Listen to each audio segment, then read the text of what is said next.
सब कुछ झेल लूंगा, मेरे देश के गरीबों के लिए झेलने का मुझे गर्व होता है। ये लड़ाई बंद होने वाली नहीं है। भाइयों बहनों, इस देश की तबाही कोई व्यापारियों के कारण नहीं आई है। कोई छोटा व्यापारी होगा, कोई गांव का छोटा डॉक्टर होगा, कोई छोटा वकील होगा, हो सकता है 1,000 रुपया फी लेने के बजाय वो 1,200 रुपया ले ली होगी। हो सकता है सरकार को 100 रुपया देना चाहिए, उसने 90 रुपया दिया होगा। लेकिन ये वो लोग हैं जिन्होंने अपने पसीने से कमाया है। छोटा व्यापारी होगा तो भी उसने अपने पसीने से कमाया है। बर्फ पड़ती होगी तो भी दुकान खोल करके बैठा होगा, तब जाके कमाया होगा। उन्होंने देश को लूटा नहीं है।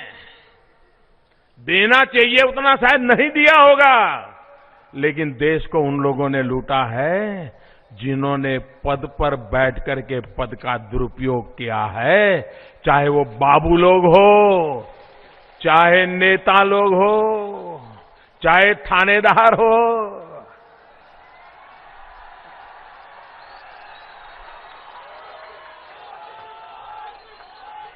भाइयों बहनों, पद पर बैठ करके जिन्होंने लूटा है, उनकी लूट की पाई पाई देश के चरणों में लाके रखनी है। इसलिए लड़ाई चली है। ये लड़ाई छोटी नहीं है। ये 70 साल तक जिन्होंने जमा किया है, और जमा करने वाले भी इतने ताकतवर हो गए, एक चाय वाला क्या कर सकता है इनको?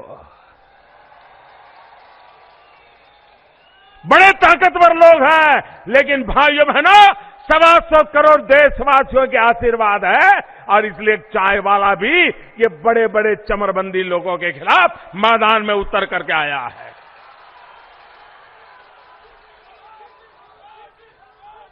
भाइयों बहनों, ये मेरे लिए राजनीतिक कार्यक्रम नहीं है। राजनीति करने के लिए मैंने नोटबंदी नहीं की है। मैं गरीबी में पैदा हुआ हूं, गरीबी में पला हूं, मैंने गरीबी को जिया है, और इसलिए गरीबों के लिए ये जंग कर रहा हूं। भाइयों, इसलिए गरीबों के लिए जंग कर रहा हूं।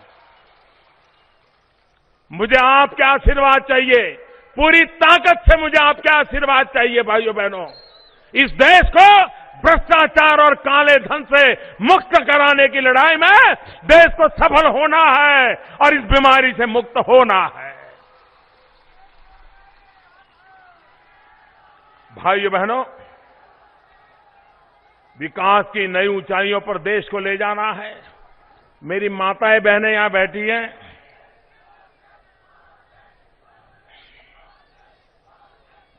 मैंने अभी हमारे यहां खादी विभाग के लोगों को एक काम दिया है। सोलार एनर्जी से चलने वाला चरखा, सूर्य शक्ति से चलने वाला चरखा। जो माताएं बहनें पहाड़ों में तो यही काम ज्यादा करते हैं, उनको जिस दिन ये चरखा मैं पहुंचा पाऊंगा, अगर वो आज एक दिन में 200 रुपया कमाती है तो वो 500 रुपया कमाना शुरू कर देगी। जी, कुछ स्थानों पर प्रयोग के रूप में काम चल रहा है।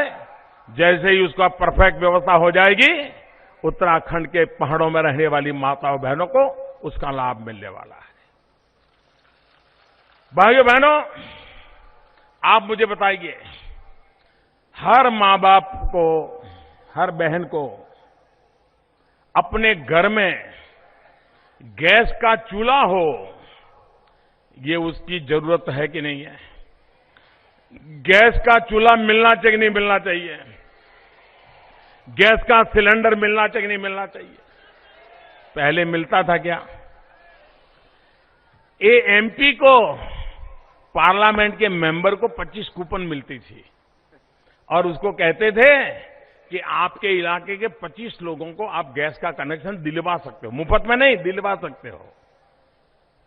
और लोग नेताओं के पीछे पीछे दौड़ते थे कि जरा मुझे गैस का कनेक्शन दे दो ना, और वो नेताजी कहते नहीं अगली साल के कोटा में देखेंगे। ये हाल था।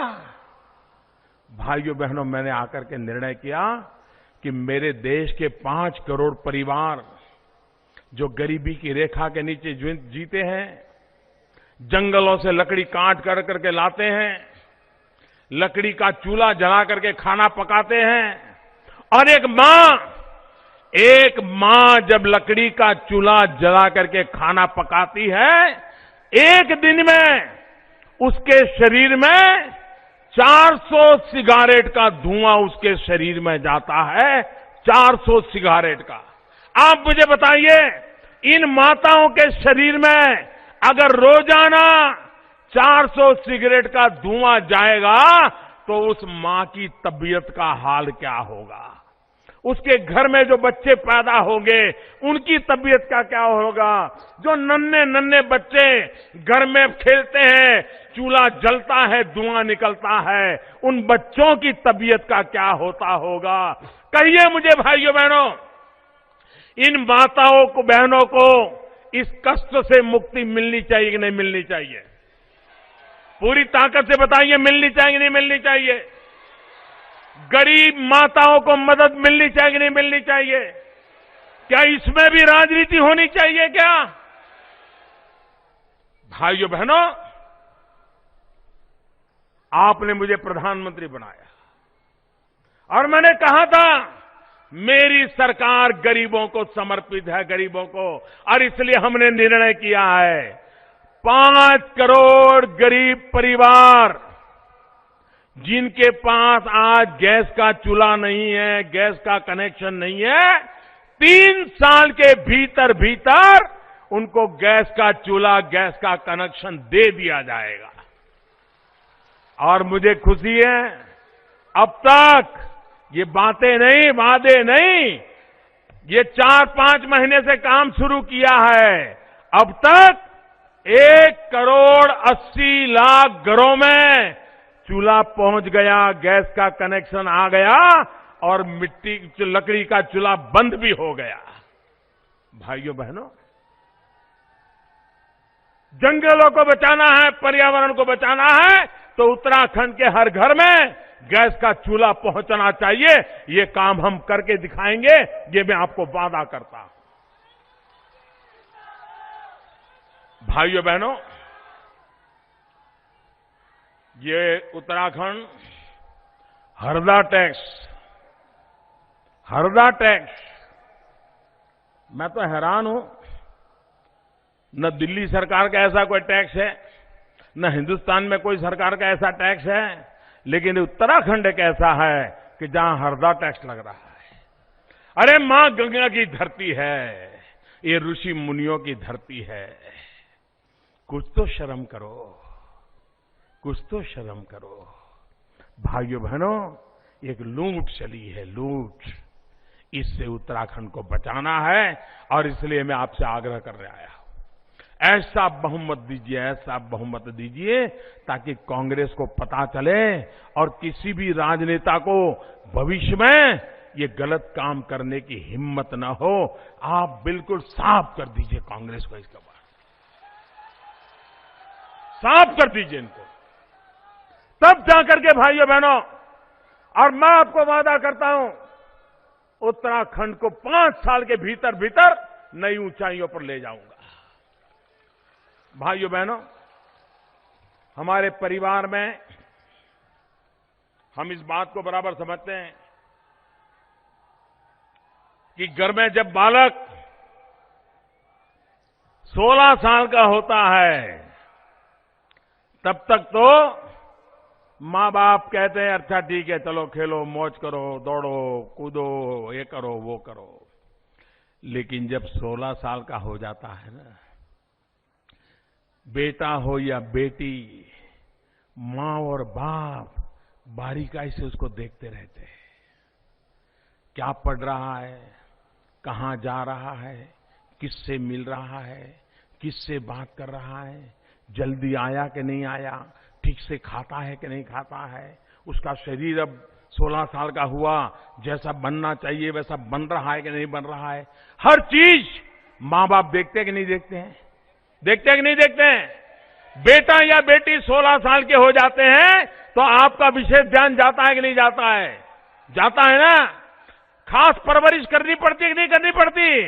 हर मां बाप को पता है कि बच्चा और बच्ची 16 से 21 साल में अगर ठीक से उसकी परवरिश हो गई तो फिर कभी जिंदगी में पीछे देखना नहीं पड़ता है भाइयों, फिर कभी देखना नहीं पड़ता है।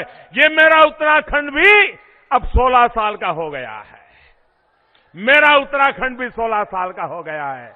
ये 16 से 21 साल, ये 5 साल विशेष परवरिश की जरूरत है उत्तराखंड को। और भाइयों बहनों, उत्तराखंड की परवरिश का दायित्व लेने के लिए मैं आया हूं आपके पास। ये 16 से 21 की उम्र उत्तराखंड के जीवन की बड़ी महत्वपूर्ण उम्र है। इस 5 साल में उत्तराखंड जिस करवट बैठेगा, उत्तराखंड की आने वाले 100 साल तक की नींव इस 5 साल में लगने वाली है। और इसलिए भाइयों बहनों, कोई गलती नहीं होनी चाहिए।